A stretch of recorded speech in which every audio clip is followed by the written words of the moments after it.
또 뵙게 돼서 반갑습니다. 반가우시죠?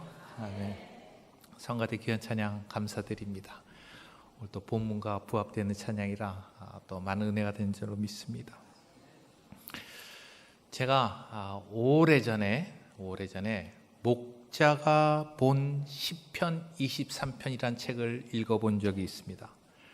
필립 켈러 목사님이 책을 쓰셨는데, 그분은 원래 양을 치던 목자셨고, 목자의 입장에서 본 시편 23편에 담긴 정말 숨겨져 있는 귀한 어떤 그 진리, 그런 말씀들을 책으로 쓰셨는데, 그 책을 읽어보면 양에게 있어서 목자가 얼마나 중요한지를 잘 설명하고 있습니다. 양을 정말 소중히 여기고 자기 생명같이 사랑하는 좋은 목자를 만나면 양은 모든 면에서 풍족한 삶을 누리지만, 그 반대로 사꾼 목자를 만나면 양은 늘 굶주리고 병에, 질병에 시달린다고 그 책은 기술하고 있습니다. 제가 미국에서 이민 생활할 때 실화입니다. 실화. 미국의 한인들이 사는 곳에는 이제 한인 교회가 있습니다. 한인 교회가 있는데 크고 작은 교회들이 많이 있는데, 저희 살던 뉴저지만 해도 교회가 굉장히 많았습니다. 그런데 교회가 몇 년이 지나도 부흥을 하지 않으니까 몇 년이 지나도 한 30명 내외 늘 그 자리인 거예요. 목사님이 하루는 작정을 하고 설교를 한답니다. 여러분, 목자가 양새끼를 낳습니까? 아니면 양이 양새끼를 낳습니까? 양이 양새끼 낳는 거 맞죠? 여러분, 우리 교회가 부흥하지 못하는 것은 여러분이 전도하지 못해서, 양새끼를 낳지 못해서 우리 교회가 부흥하지 못하는 것입니다. 여러분, 우리 교회 부흥을 위해서 열심히 전도해서 우리 교회 부흥을 좀 합시다. 여러분처럼 이렇게 아멘 그러고 말씀을 받으면 얼마나 좋겠어요. 근데 설교가 끝나고 말씀을 들은 성도님 중에 한 분이, 제가 개인적으로 잘 아시는 분입니다. 한 분이 목사님을 찾아가서 그렇게 말씀드렸대요. 목사님 하신 말씀이 다 맞습니다. 다 맞는데 문제가 하나 있습니다. 양이 새끼를 잘 낳으려면 목자로부터 좋은 꼴을 잘 공급받아서 아주 튼튼하고 힘이 있어야 새끼를 쑥쑥 잘 낳는데, 지금 저희 교인들은 수년째 영양실조로 허덕이고 있습니다. 새끼를 낳을 힘이 없습니다. 그랬대요. 뭐 정말 웃지 못할 얘기인데, 이 양에게 있어서 목자가 얼마나 중요한지를 잘 대변해주는 이야기이기도 한 것입니다. 이 마지막 때에 정말 좋은 목자 만나서 좋은 꼴 먹는 것, 하나님의 놀라운 축복인 줄로 믿습니다. 다윗은 왕이 되기 전에 목자였는데, 사무엘상 17장 34절 35절 말씀에는 그가 양을 어떻게 키웠는가, 어떻게 목자로서 양을 인도했는가 잘 나와 있습니다. 우리 함께 읽도록 하겠습니다. 다윗이 사자나 곰이 와서 양떼에서 새끼를 물어가면 내가 따라가서 그것을 치고 그 입에서 새끼를 건져내었고, 그것이 일어나 나를 해하고자 하면 내가 그 수염을 잡고 그것을 쳐 죽였나이다. 다윗이 사울왕 앞에서 이 얘기할 때는 불과 그의 나이가 한 15세 정도밖에 되지 않았는데, 다윗은 자기 생명을 내어놓고 양떼를 돌봤던 정말 신실한 목자였던 것을 알 수가 있습니다. 목자였던 다윗이 나중에 왕이 되고 노년이 돼서 깨달은 것이 있는데, 목자와 양의 관계가 하나님과 우리 인생의 관계와 마찬가지구나, 그런 것을 깨닫게 되었어요. 하나님께서 나의 목자가 되시면 나의 인생은 부족함 없는 인생이 되고, 인생 살아간 동안 하나님 안에서 기쁨과 즐거움으로 살다가 영원한 천국에 들어가게 되지만, 반대로 사탄이 나의 목자가 되면 나의 일생은 고난과 고통의 일생이 되고 눈물 가운데 살다가 저 영원한 형벌의 장소인 지옥으로밖에 떨어질 수밖에 없다는 것을 다윗이 깨달았던 것입니다. 다윗은 양치던 지난 날을 회고하면서 목자 되신 하나님께서 나의 삶을 어떻게 인도하셨는가 시편 23편을 통해서 고백하고 있는데 그 시작은 다음과 같습니다. 야훼는 나의 목자시니 내게 부족함이 없으리로다. 그가 나를 푸른 풀밭에 누이시며 그가 나를 푸른 풀밭에 누이시며요. 그가 누굽니까? 그가 누구예요? 예, 하나님. 목자 되신 하나님이 양인 나를 푸른 풀밭에 눕혀주신다 다윗이 말하고 있습니다. 여러분 한번 상식적으로 한번 생각해 보시기 바랍니다. 저도 그렇고 여러분도 그렇고 양쳐본 경험은 없지만 만약 양들을 데리고 푸른 초원으로 나갔습니다. 양이 한 수백 마리 되는데 쫙 끌고 푸른 초원으로 나왔는데 목자가 양을 일일이 다 눕혀줍니까? 아니면 양들이 원하는 때 원하는 장소에 스스로 눕겠습니까? 잘 모르시겠어요? 좀 대답을 좀 해주세요.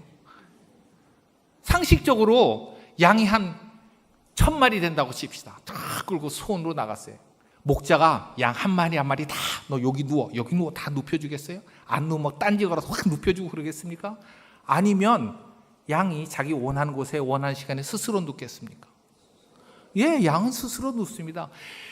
양을 치던 목자인 다윗은 그 누구보다도 양이 스스로 눕는 것을 잘 알고 있는데도 불구하고 오늘 2절 말씀 보니까 그가 여호와가 양인 나를 푸른 풀밭에 눕혀주신다고 그렇게 기록하고 있는데 이 말씀 가운데는 심오한 뜻이 담겨져 있습니다. 필립 켈러 목사님은 자신의 책에서 시편 23편 2절을 이렇게 설명하고 있습니다. 양은 원하는 시간에 원하는 장소에 스스로 눕는다. 그런데 양이 누우려면 4가지 문제가 먼저 해결돼야 된다. 이 문제가 해결되지 않으면 결코 양은 편히 누울 수가 없다는 것입니다. 그 첫 번째 문제가 뭐냐면 두려움이다. 그렇게 말했습니다. 두려움. 저희 케냐에는 국립공원이 있습니다. 국립공원. 마사이 마라라고 불리는 유명한 국립공원이 있고 그 국립공원은 옆에 나라 탄자니아의 세렝게티라는 공원과 이렇게 합해져 있는데 그 넓이가 15,000평방킬로미터 15,000평방 잘 이해가 안 되시죠? 서울 크기가 157평방킬로미터 그러니까 서울 크기 한 10배 정도 되는 대자연 속에서 동물들이 뭐 정말 약육강식 그대로 그 모습대로 살아가고 있습니다. 저도 이 마사이 마라 이렇게 갔다가 치타가 막 사슴 이렇게 동물 사냥하는 것을 직접 잡는 것을 본 적이 있는데 정말 아주 경이롭고 아주 흥미로운 경험이었습니다. 그런데 이 다윗 시절에는 이 맹수들이 국립공원 안에 갇혀 있는 게 아니라 여기저기 그냥 널려 있었어요. 만약 양들이 초원에 나갔다가 사자를 봤다. 그럼 반응이 어떻겠어요? 사자를 봤을 때 반응. 사자랑 대항해서 싸우려고 다 준비를 하겠습니까? 안 그러겠죠? 사자가 있거나 말거나 편히 벌러덩 누워서 쉬겠습니까? 그러지 못하겠죠? 이 필립 켈러가 책 쓴 내용을 보면 양들은 그게 사자를 맹수를 보게 되면 할 수 있는 일이 그저 도망가는 거예요. 그냥 도망가는 거예요. 두려움 때문에. 그런 두려움이 있으면 양들은 결코 편히 누울 수가 없다는 것입니다. 두 번째 양의 문제는 욕심이라는 거예요. 욕심. 따라 하실까요? 욕심. 목자가 양들을 이끌고 초원에 나가면 양들은 서로 좋은 자리, 좋은 꼴을 찾기 위해서 늘 다툰다. 특히 순양들은 암양들을 더 많이 찾기 위해서 늘 다툼이 있는데 다투는 것이 문제가 아니라 일단 싸움이 한번 시작하면 스스로 멈추는 법을 모른대요. 우리 사람들은 뭐 분쟁이 있어도 서로 양보도 하고 협의도 하고 하지만 양들은 그럴 줄 모른다는 거예요. 한번 싸움이 붙었다 그러면 아주 그냥 끝까지 간대요. 그런 싸움이 시작되면 양들은 결코 편히 누워서 쉬지를 못한다. 그렇게 말씀하고 있습니다. 세 번째 문제는 질병의 문제입니다. 질병. 양들이 어떤 이유로든지 아프기 시작하면 편히 누워서 쉴 수가 없다. 그렇게 말씀합니다. 네 번째 이유는 배고픔과 목마름입니다. 막 배가 좀 고파서 먹을 것 없어서 먹질 못해갖고 마시지 못해서 배고프고 목마르면 양들은 결코 편히 누워서 쉬지를 못한다는 것입니다. 우리 양의 네 가지 문제 한번 짚어볼까요? 첫째, 두려움. 둘째, 욕심. 세 번째, 질병. 네 번째, 배고픔과 목마름. 이 필립 켈러가 목자였던 그가 책을 썼는데 이 네 가지 문제 중에 양이 스스로 해결할 수 있는 문제는 하나도 없다는 것입니다. 하나도 없대요. 다 목자의 몫이라는 것입니다.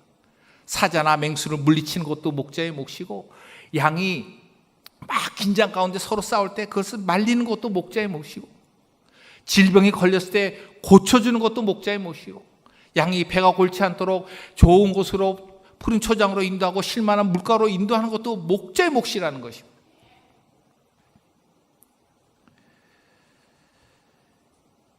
양은 푸른 풀밭에 스스로 눕지만 평안히 누웠다는 말은 목자가 이 네 가지 문제를 해결해 주었음을 의미합니다.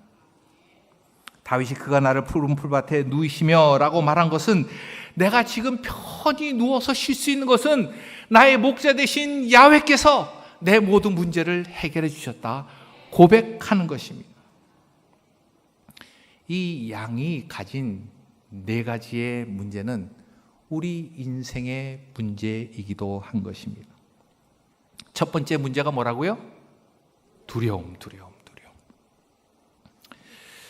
한 번은 예수님께서 제자들과 함께 갈릴리 호수를 지나가시는데 예수님 배에서 잠이 드셨고 풍랑이 일어났습니다. 제자들이 풍랑을 이겨보려고 빠져나가 보려고 열심히 노력하다가 안 돼서 죽게 되니까 그때서 예수님을 깨웁니다. 예수님 제발 좀 깨세요. 우리가 죽게 된 것을 돌아보지 아니하십니까?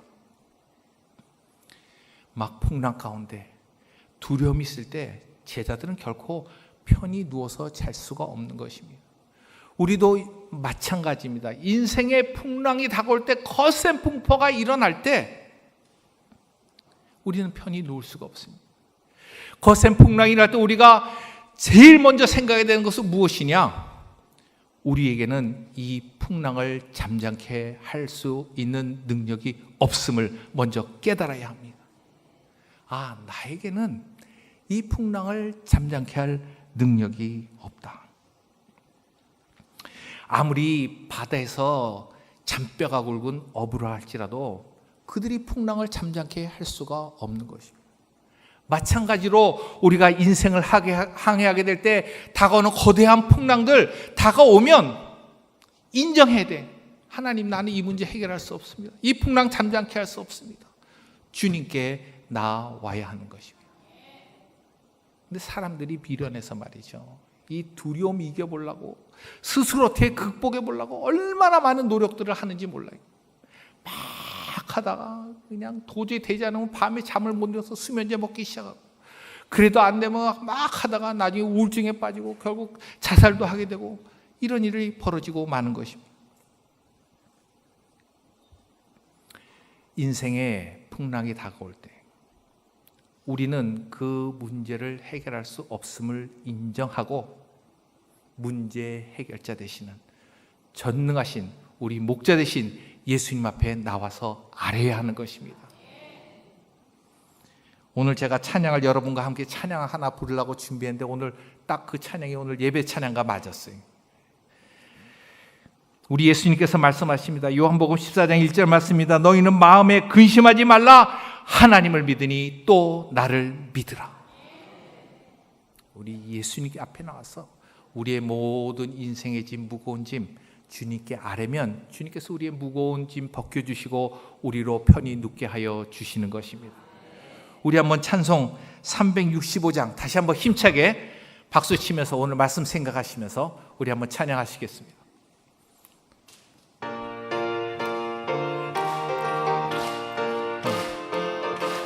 힘차게 박수 치시면서 마음속에 근심 있는 사람 주 예수 앞에 달래어라. 슬픈 마음 있을 때에라도 주 예수께 아뢰라. 주 예수 앞에 달래어라. 주 우리의 친구니 무엇이나 근심하지 말고 주 예수께 아뢰라. 눈물 나며 깊은 한숨 쉴 때 주 예수 앞에 아뢰어라. 은밀한 죄 내게 있더라도 주 예수께 아뢰라. 주 예수 앞에 아뢰어라. 주 우리의 친구니 무엇이나 근심하지 말고 주 예수께 아뢰라. 괴로움과 두려움 있을 때에 주 예수 앞에 아뢰어라. 내일 일을 염려하지 말고 주 예수께 아뢰라. 주 예수 앞에 아뢰어라. 주 우리의 친구니 무엇이나 근심하지 말고 주 예수께 아뢰라. 죽음 앞에 겁을 내는 자여 주 예수 앞에 아뢰어라. 하늘나라 바라보는 자여 주 예수께 아뢰라. 주 예수 앞에 아뢰어라. 우리의 친구니 무엇이나 근심하지 말고 주 예수께 아뢰라. 주님 앞에 아뢰는 놀라운 축복이 저와 여러분 상간에 넘치길 주님의 이름으로 축원합니다. 우리가 인생 살아가는데 두 번째 문제는 무엇입니까? 아까 우리 욕심, 감사합니다. 욕심이 문제. 욕심이 많은 사람들이 아침부터 저녁까지 정말 열심히 일합니다. 열심히 일하는 것은 좋은데 열심히 일해서 돈 버는 것이 그 목적 자체가 되면 그 욕심으로 인해서 사람이 편히 누울 수 없게 된다는 것입니다. 제가 미국에 처음 이민 가서 영어도 안 되고 막일부터 시작했어요. 그때가 1981년도. 그때 한 달 내내 일에 한 700불 벌었습니다. 700불. 700불 벌 때 월 수입이 한 3,000불만 되면 내가 집사람을 일시키지 말고 애들 교육 잘 시켜보리라. 근데 얼마 지나지 않아 하나님께서 축복해서 월 수입이 한 3,000불 됐어요. 근데 욕심이 또 생기더라고. 그래도 이민한데 조금 더 풍족한 삶을 누리려면 한 더블로 월에 한 6,000불 정도 벌었으면 좋겠다. 6,000불까지 벌면 그 다음부터는 내가 욕심 부리지 말아야지. 근데 또 하나님께서 복 주셔서 월에 한 6,000불 벌게 됐어요. 근데 6,000불 버니까 만족하고 거기서 스톱을 하게 되냐? 그렇지 않더라고요. 사람이 욕심이 한이 없는 거예요. 100만 원 가지면 1,000만 원 가지고 싶고, 그렇죠? 1,000만 원 가지면 1억 갖고 싶고, 1억 갖고 싶으면 100억, 10억 갖고 싶고, 사람이 욕심이 끈이 없는 거예요. 하나님께서 무엇을 우리에게 허락하셨든지 자족하는 마음이 있어야 이 편이 눕는데, 이 욕심이 있으면 내 욕심이 내 삶을 끌고 가는 한 우리는 결코 편히 쉴 수가 없다는 것입니다.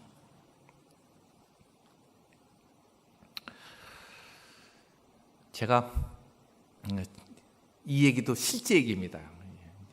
그 미국의 한인교회 이제 교포들이 이제 이민 생활을 하다 보면 이 고국에 대한 이제 그리움이 있습니다. 향수가 있으니까 이제 비디오 테이프를 빌려다 봅니다. 지금은 이제 좀 발달이 돼가지고 인터넷 들어서 다 찾아서 보시더라고요. 근데 그때만 해도 비디오를 빌려다 봤어요.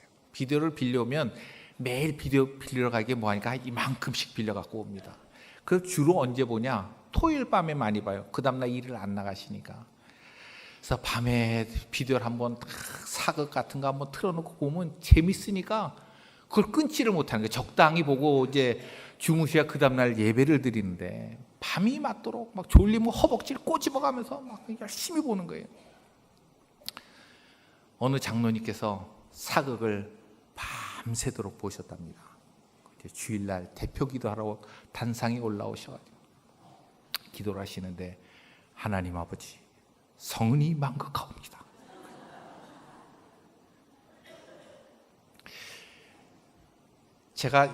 저도 미국에 살면서 이렇게 사극을 몇 개 봤어요. 재밌더라고. 옛날에 본 사극 기억나는 게 용의 눈물 그런 사극도 있었고 한 명의 그런 사극도 있었고.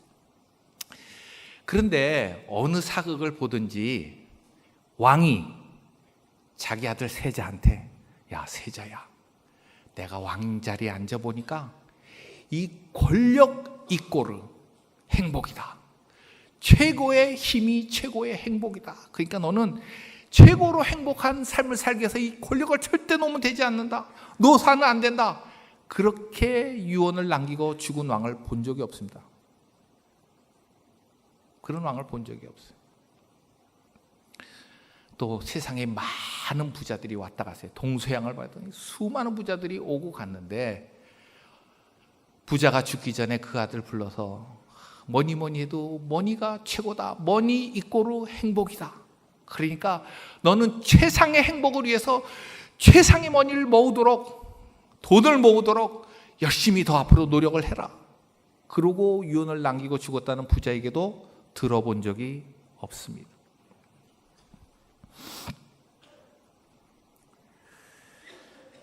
제가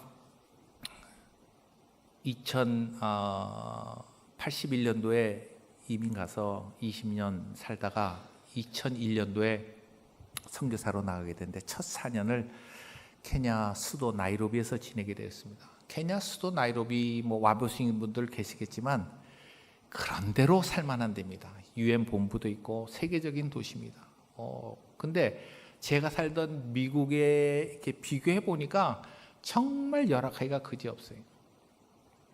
4년을 지났는데 만약 누가 저에게 선교사님 미국에서의 삶과 케냐 나이로비 삶과 어느 삶이 더 좋으십니까? 그럼 저는 주저없이 미국의 삶이 훨씬 더 좋죠. 대답할 수 있습니다. 근데 만약 저에게 어느 곳의 삶이 더 행복했습니까? 이렇게 묻는다면 저는 주저없이 또 대답할 수 있습니다. 나이로비 삶이 더 행복했습니다. 왜냐하면 삶에 조금 불편한 것보다 하나님께서 주시는 기쁨과 평강이 훨씬 더 컸기 때문인 것입니다. 나이로비 4년 마치고 현재 사역하고 있는 이슬람 지역으로 내려가게 됐습니다. 이슬람 지역 저희 쪽은 해안가 지역이라 1년 내내 덥습니다. 시원하면 30도, 더우면 40도, 습하죠. 말라리아 창궐 지역이고 스콜피언 정갈도 있고 독사도 있고 여러 가지 살기로는 환경적으로 정말 열악한 곳입니다. 만약 누가 저에게 나이로비와 이 지금 살고 있는 해안 지역, 이슬람 지역하고 비교해서 어느 곳이 더 살기가 좋습니까? 물으신다면 저도 두저없이 대답할 수 있습니다. 나이로비는 저희 사는 곳에 비하면 정말 천국입니다. 그런데 또 어느 곳의 삶이 더 행복합니까? 저에게 물으신다면 또 주저없이 대답할 수 있습니다. 해안 지역에서 삶이 훨씬 더 행복합니다. 왜냐하면 주님께서 주시는 그 놀라운 하늘의 평강과 은혜가 삶에 조금 불편한 것과는 비교가 되지 않기 때문인 것입니다. 미국에서 케냐 나이로비 수도에서 또 저 해안 이슬람 지역으로 옮기면서 제가 느낀 것은 어떤 좋은 환경이나 물질의 부여와 행복이 비례하지 않는다는 것입니다. 비례하지 않아요, 절대. 우리 인생이 아무것도 없는 정말 제로, 아주 제로 라이프를 할지라도 그 삶에 하나님, God, G.O.D 합쳐지면 good life가 되는 거예요. G.O.D, good life가 돼요. 근데 사람들 보기에 모든 것 다 갖고 있는 good life 같아도 거기서 하나님 빼버리면, 갓 G.O.D 빼버리면 zero life, 아무 없던 인생이 될 수밖에 없는 것입니다. 좀 더 가지려는 그 욕심, 이거 내려놓지 않으면 우린 편히 누워 쉴 수가 없는 것입니다. 우리 믿는 사람들은 예수님 가르치심 따라서 주님께서 공급하시는 것, 필요하신 것, 주신 것 중에 필요한 일들과 나누며 그런 삶을 살 때 주님 안에서 평안한 안식을 얻을 줄로 믿습니다. 세 번째, 우리 인생의 문제가 무엇입니까? 질병의 문제입니다. 저희 집사람도 지금 류마티즘으로 인해서 1년 넘게 지금 고생하고 있고, 저도 그 지역에서 오래 있다 보니까 뭐 여기저기 쑤시고 안 아픈 데가 없어요. 특히 이제 오른쪽 어깨가 아파가지고 지금 매주 주사를 맞고 있는데, 아파 보니까 편안히 누울 수가 없더라고요. 밤에 자려고 누워 있어도 누워 있는 게 아니에요. 아파서 이리 뒤척였다 저리 뒤척였다가. 아플 때 우리는 이제 의사분 찾게 되고, 또 의사가 지어준 약을 이제 처방받아서 먹게 되는데, 굉장히 중요합니다. 왜냐하면 모든 의학적인 지식이나 약도 하나님의 주신 지혜에서 나왔기 때문입니다.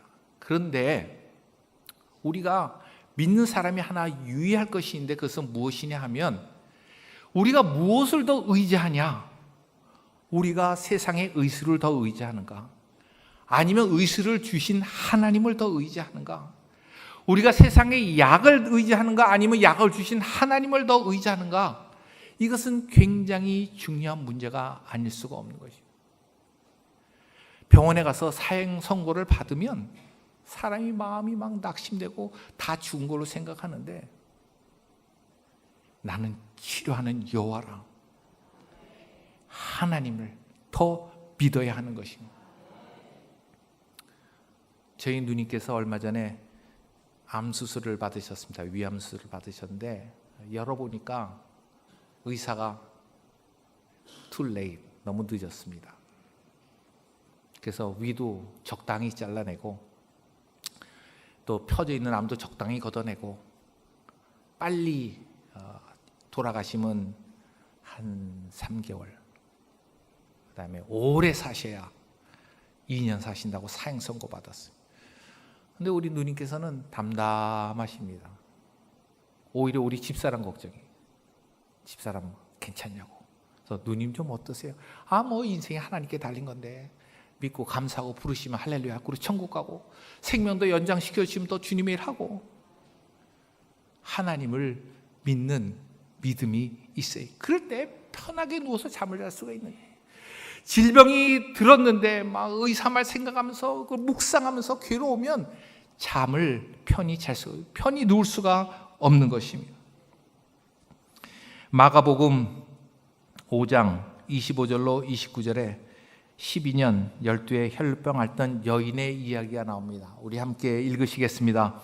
12회를 혈루증으로 앓아온 한 여자가 있어 많은 의사에게 많은 괴로움을 받았고, 가진 것도 다 허비하였으되 아무 효용도 없고 도리어 더 중하해졌던 차에 예수의 소문을 듣고 무리 가운데 끼어 뒤로 와서 그의 옷에 손을 대니, 이는 내가 그의 옷에만 손을 대어도 구원을 받으리라 생각합니다. 이에 그의 혈눈이 곧 마름에 병이 나은 줄을 몸에 깨달으니라. 이 여인의 믿음이 저와 여러분의 믿음이 되길 주님의 이름으로 축원합니다. 이 히스기야 왕은 사형 선고 받고 중병에 걸려서 이제 곧 죽기로 사형 선고 받았는데, 하나님께 눈물로 기도하니까 하나님께서 그의 병을 고쳐주시고 15년을 연장시켜줬다고 성경은 기록하고 있습니다. 제가 어릴 때 신장에 굉장히 큰 문제가 있었다고 합니다.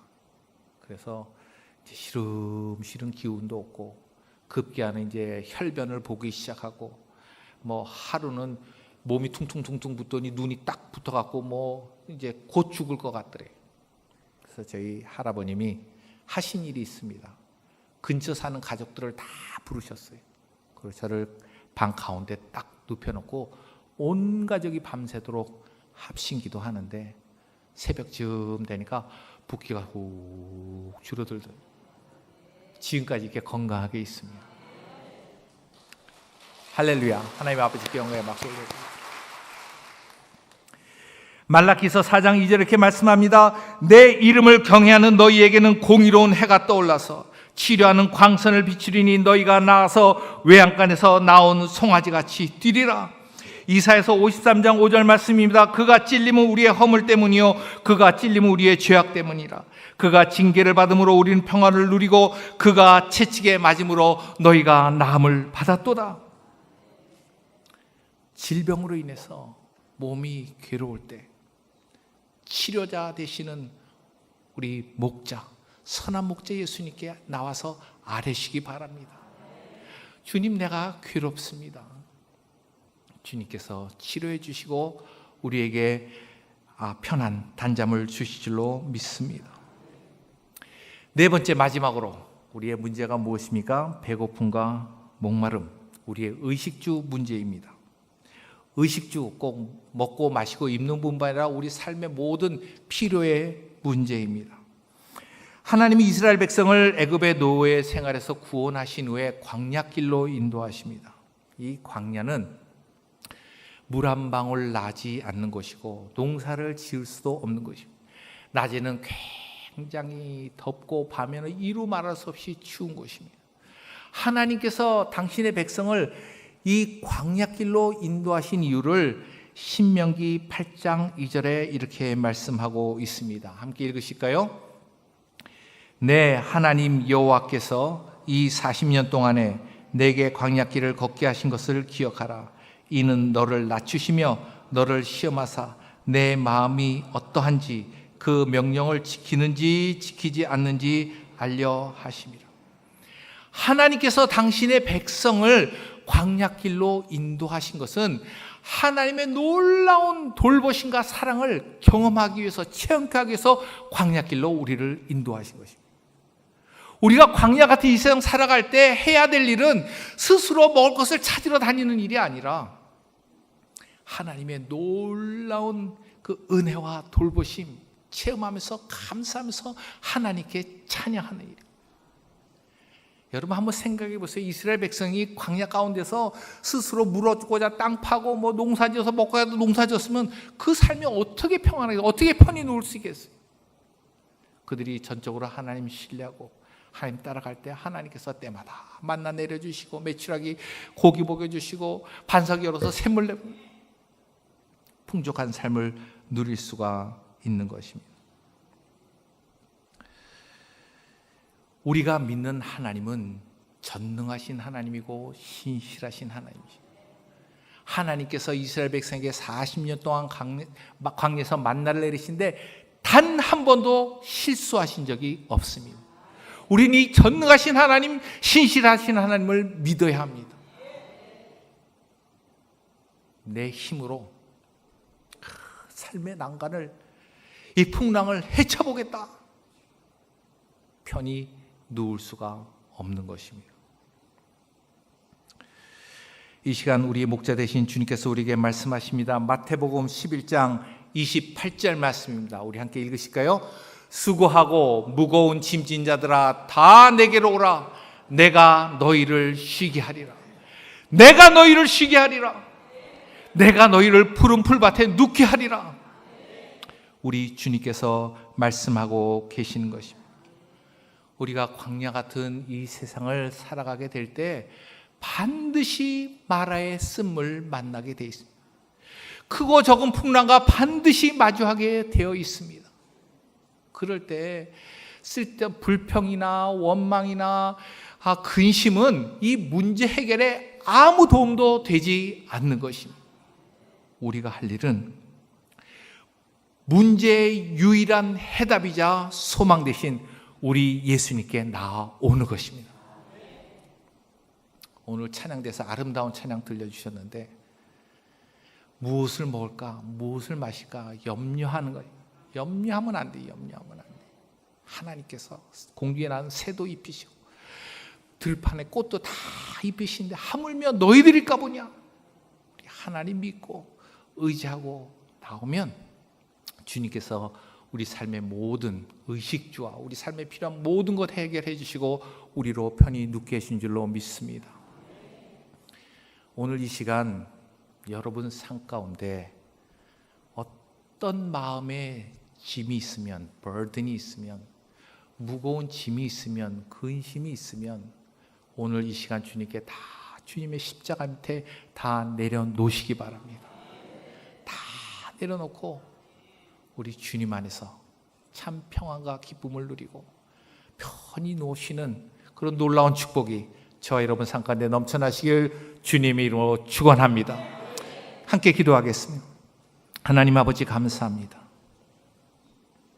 오늘 저희에게 주님의 음성을 들려주시니 감사합니다. 수고하고 무거운 짐이 자라 다 내게로 오라. 내가 너희를 편히 쉬게 하겠다. 내가 너희를 푸른 풀밭에 누워주겠다. 이 주님의 놀라운 말씀 믿고 저희들 갖고 모든 짐들 이 시간 주님의 십자가 밑에 다 내려놓습니다. 무거운 짐 다 주님께서 벗겨주시고 우리 삶 가운데 참 평안과 기쁨 넘치도록 주님께서 우리 삶을 축복하시고 인도하여 주시옵소서. 감사드리고 예수님 이름으로 기도드립니다. 아멘.